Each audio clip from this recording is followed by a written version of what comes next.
সোমবার Saudi pro লিগে আল ফাতেহের সঙ্গে আল নাসেরের ম্যাচ ছিল। ৩-২ গোলে হেরে গেছে রোনালদোর দল।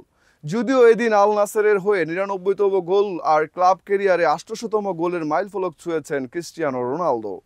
ম্যাচ শেষ হওয়ার ঘণ্টাখানেকের মধ্যে পর্তুগিজ এই তারকা সামাজিক যোগাযোগ মাধ্যমে এক পোস্টে লিখেছেন, একটি অধ্যায় শেষ। এর মধ্যে রোনালদোর পোস্ট ঘিরে জল্পনা চলছে। এখনই যে ক্যারিয়ার থামছে না সে ইঙ্গিতই আছে তার পোস্টে। ধারণা করা হচ্ছে আল নাসেরের সাথে সম্পর্ক শেষের ইঙ্গিত দিয়েছেন CR7। ৪০ বছর বয়সী পর্তুগিজ এই সুপারস্টার ২০২২ সালে ম্যানচেস্টার ইউনাইটেড থেকে আল নাসেরে যোগ দিয়েছিলেন। এবারের গ্রীষ্মে সৌদি পেশাদার ক্লাবটির সঙ্গে তার চুক্তি শেষ হবে।